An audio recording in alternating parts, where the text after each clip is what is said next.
Ohio State won every college football playoff game by double digits in 2024. Now entering 2025, Ohio State once again finds itself as one of the favorites, as the favorite. They returned their top two players in Jeremiah Smith and Caleb Downs from last year's team and playoff to this year's team and playoff.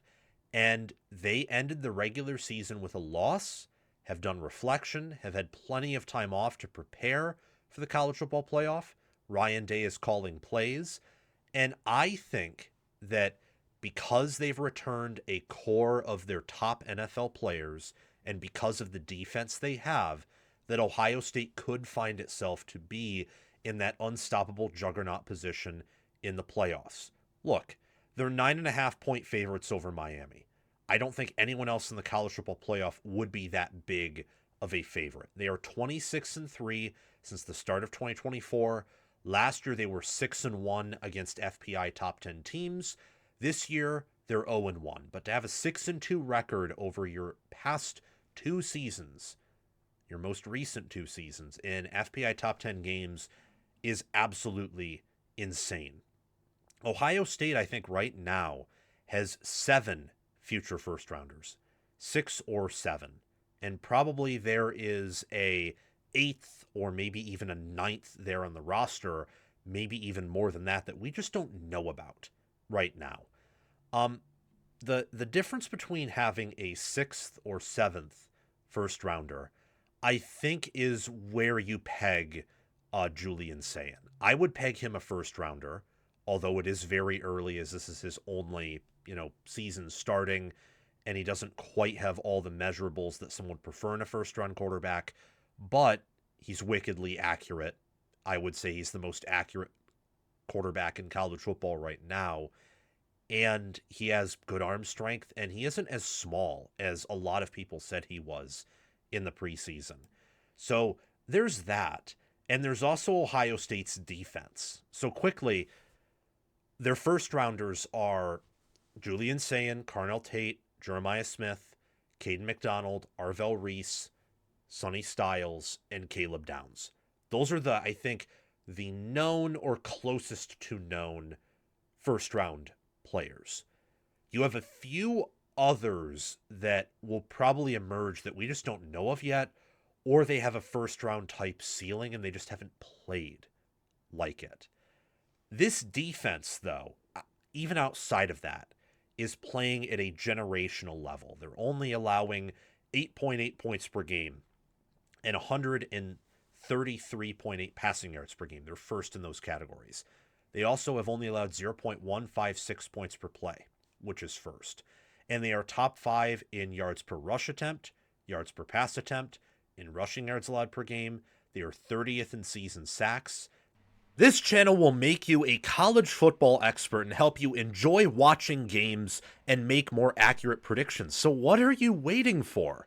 Like, subscribe, ring the notification bell, comment your thoughts, and watch the video all the way through so that you can get the full package. And check the description and pinned comment for more ways to help yourself and this channel. They are 83rd in season takeaways, but that doesn't really tell the whole story. They don't have a lot of takeaways because they're focused more on keeping everything in front of them and tackling well and just stopping the offense rather than turning them over. And there is sometimes a cost to being a very turnover-heavy defense. Not all the time. We've seen very turnover-heavy defenses be generational, have success before. This one is just not one of those uber-successful defenses that happens to be extremely impressive at turning over other offenses. And they're second in ESPN's efficiency with a 92.1 efficiency. They're only behind Texas Tech, who's at an insane 96.1 defensive efficiency score, which is absolutely bonkers. I personally believe this is the best defense, and Indiana and Texas Tech are also within that top 3. A lot of metrics would agree with this. And what makes Ohio State's defense unique from any other defense is the concentration of first-round talent at every position.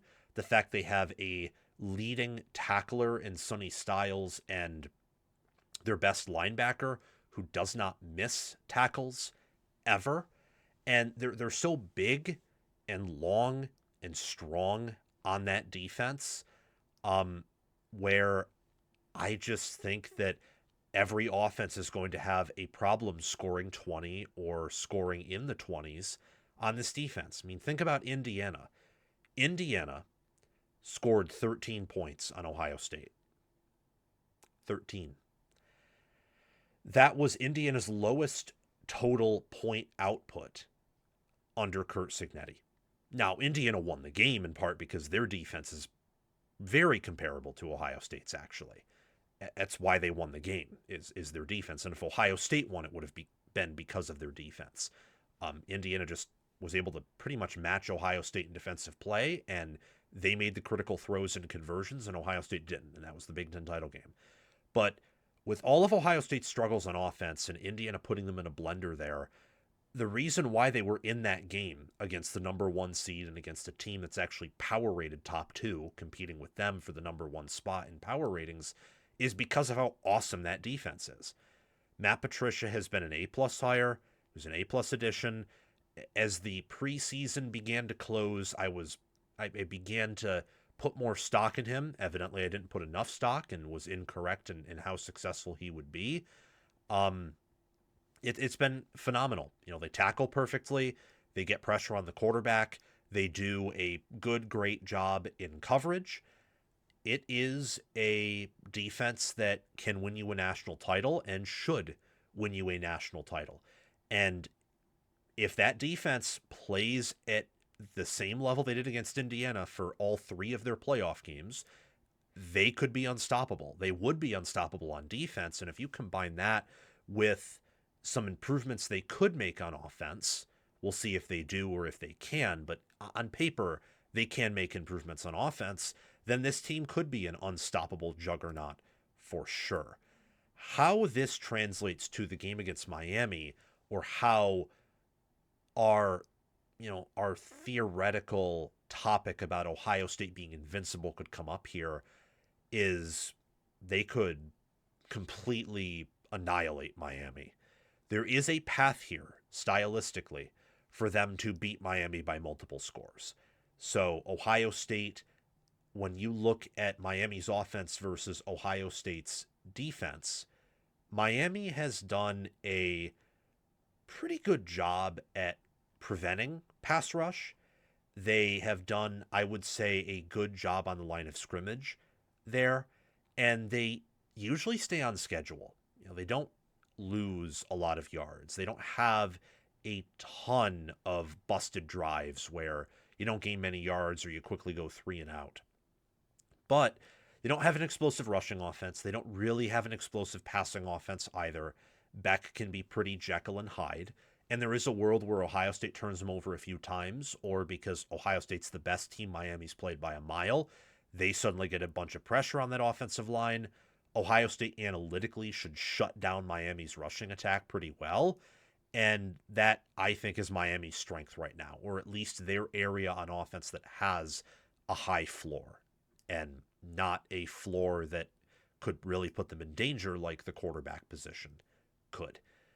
Those are my thoughts here in relationship to Ohio State's defense and what it can do / wants to do against Miami's offense. Miami does have some possible advantages here, but we're looking at this from the Ohio State angle.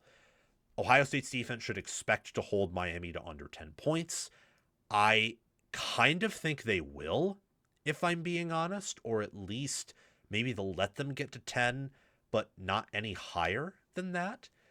And I expect them to get pressure on Beck. I expect them to hold Miami to, when you take out sacks, probably 3 yards per carry, maybe 4 at the absolute best. Could hold them to even fewer than that, and will when you factor in the sacks, I believe. And I'm picking Ohio State to win for sure. But beyond that, how they play in this game and what they show us in this game is certainly indicative of what they will look like for the rest of the college football playoff, as they've had a month off to prepare. They last played on December 6th, and they're going to show out for this one in the Cotton Bowl. Looking at Ohio State's offense versus Miami's defense, Ohio State's defense and their NFL talent is the biggest reason why they could be unstoppable. but they also have NFL talent on offense. And I think one area where the Buckeyes could turn into a juggernaut is if their offense is able to produce at a level that we haven't seen this entire year. We did see a transformation from 2024's regular season to the postseason with the offense. We did. And in part, that was because Day was involved. We also did see it steadily ramp up as the season went on, where I think that, say, the Penn State game, for example, or the Indiana game, those games could have been differently if Ohio State didn't make some mistakes. And part of the reason they made some mistakes is they played really, really good and properly rated top 10 defenses in Indiana and Penn State. And you saw that even rear up in the playoff when they played Texas, or when, after dominating Notre Dame for 2 quarters, Notre Dame, got a turnover here, a stop here, and tried to make a heroic comeback that ultimately fell short. So I know that Ohio State's defense is an ultimate non-negotiable, and every unit within it is a non-negotiable with elite players. I don't quite know that about the offense yet. I know that Sayin is close to elite, if not elite already. I know the receivers are elite. I know the tight ends are probably just good. I know that Bo Jackson is good/great, but the depth there probably isn't, at least yet. And I know that the offensive line is just good at this point. If that remains the case, they probably won't be a juggernaut in the playoffs. But if they can find something, just something, to improve one of those positions on offense, they could really hit the ground running here.